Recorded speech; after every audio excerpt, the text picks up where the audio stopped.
आप सभी को मेरा नमस्कार। आज मैं आप लोगों को जीव विज्ञान अर्थात बायोलॉजी के बारे में बताने जा रहा हूँ। ऐसे बच्चे जिन्हें बायो पढ़ने में ज़्यादा रुचि है वो इस वीडियो को ज़रूर देखें, अच्छा लगेगा और बहुत कुछ जानने के बारे में मिलेगा। तो बायोलॉजी शब्द दो शब्दों से मिलकर बना हुआ है।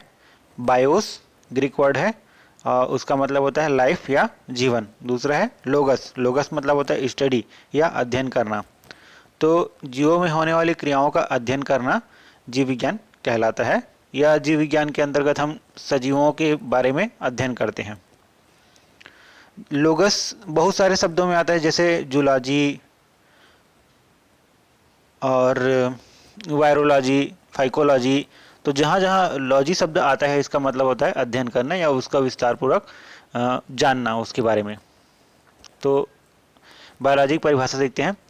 तो जीव विज्ञान विज्ञान की वह शाखा है जिसके अंतर्गत उस पदार्थ या ऊर्जा का अध्ययन किया जाता है जो जीव तंत्र का भाग है या था। मतलब हम लोग वर्तमान में भी जो ऊर्जा जीव के अंदर है उसका भी अध्ययन कर सकते हैं, तथा भूतकाल में जो अभी जीवाश्म के रूप में है उसका भी हम लोग अध्ययन करते हैं, ताकि पता चल सके कि वो जीव किस प्रकार से उत्पन्न हुए थे तथा किस प्रकार से रहे और उनका अंत किस प्रकार से हुआ। तो जीव विज्ञान विज्ञान की वह शाखा है जिसके अंतर्गत हम लोग उस ऊर्जा या पदार्थ का अध्ययन करते हैं जो कभी जीव तंत्र का भाग था या है। Father of biology, father of biology अरस्तु को कहा जाता है। जीव विज्ञान को विज्ञान की एक अलग शाखा बनाने का श्रेय महान दार्शनिक अरस्तु को जाता है, इसलिए उन्हें फादर ऑफ बायोलॉजी कहा जाता है। बायोलॉजी शब्द का सर्वप्रथम प्रयोग लेमार्क और ट्रेवेनियस नामक वैज्ञानिक ने 1801 में किया था। अब हम ये बायोलॉजी तो देखे कि उसका फादर ऑफ बायोलॉजी कौन है, बायोलॉजी शब्द का प्रथम प्रयोग किसने किया था। उसके बाद देखते हैं कि हम बायोलॉजी पढ़ते क्यों हैं या हमें बायोलॉजी पढ़ने से क्या लाभ है। तो पहला है स्वयं की समझ। स्वयं की समझ अर्थात हमारा जन्म कैसे होता है, हम बढ़ते कैसे हैं, हमारी आकृति में परिवर्तन कैसे आता है। जन्म के बाद धीरे धीरे हमारा प्रौढ़ अवस्था आता है, प्रौढ़ अवस्था आने के बाद बुढ़ापा आता है, बुढ़ापा आने के बाद मृत्यु हो जाती है। तो ये सब चीज़ जानने के लिए हमको जीव विज्ञान की आवश्यकता पड़ती है, अर्थात जन्म और मृत्यु की समझ को विकसित करना, शरीर में होने वाले परिवर्तन को समझना। जब भी कोई पैदा होता है तो वो छोटा होता है, फिर छोटा ही रहता नहीं है, वो धीरे धीरे धीरे बढ़ता है, आकार में उसके परिवर्तन आते जाते हैं।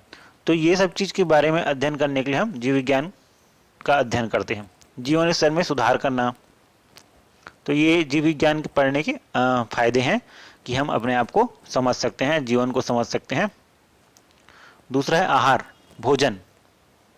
जीव विज्ञान के द्वारा हम समझ सकते हैं कि विटामिन, खनिज लवण, पोषक तत्व किन पदार्थों में रहता है तथा किन पदार्थों का सेवन कब कब करना होता है, जिससे हम अपना स्वास्थ्य को ठीक रख सकें। तो जीव विज्ञान के अध्ययन से खाद्य पदार्थ की अधिक से अधिक जानकारी मिलती है जो हमारे स्वास्थ्य के लिए अच्छा होता है।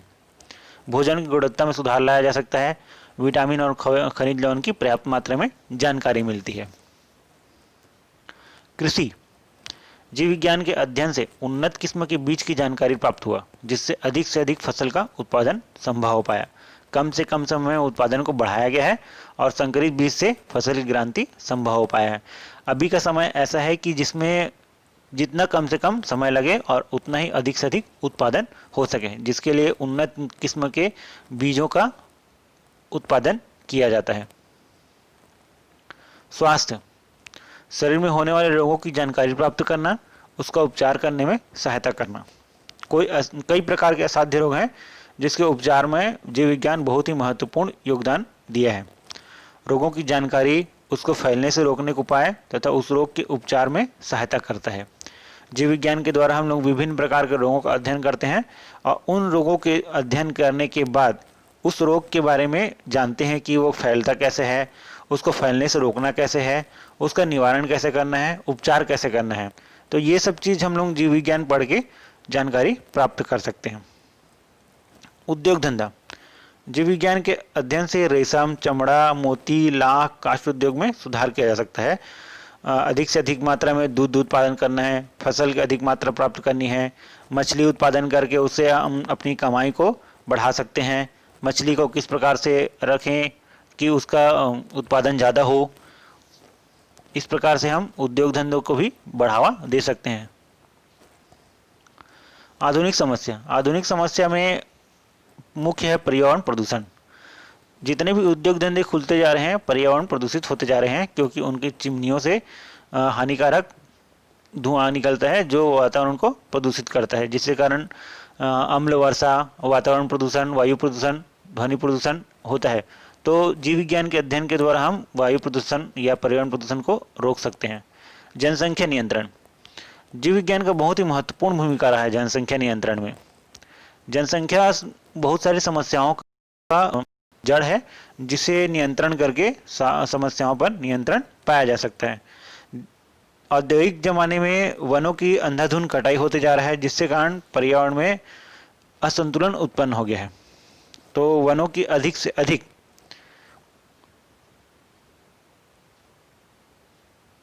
संरक्षण करके हम वनों की कटाई को रोक सकते हैं और वन संपदा को बढ़ा सकते हैं। तो इसके लिए जीव विज्ञान बहुत ही कारगर सिद्ध हुआ है।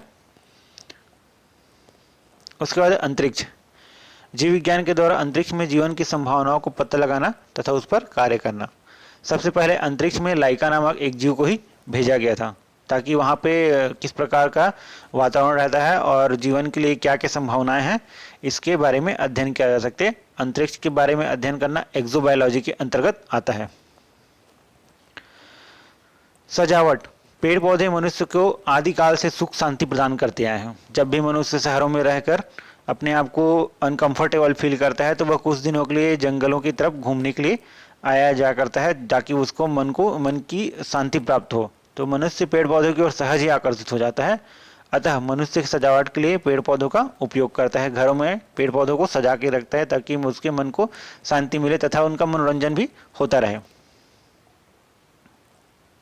वैसे तो और भी बहुत सारे उपयोग हैं हमारे जीव विज्ञान पढ़ने के, पर इतना आज के इस वीडियो में इतना ही। यदि हमारा ये वीडियो पसंद आया हो तो प्लीज़ लाइक कीजिए, शेयर कीजिए, ताकि हमें और भी प्रोत्साहन मिलता रहे और हम अच्छे से अच्छे वीडियो बना के आप लोगों के लिए लाते रहें। जिन्होंने हमारे चैनल को सब्सक्राइब नहीं किया है वो कृपया सब्सक्राइब कर दीजिए।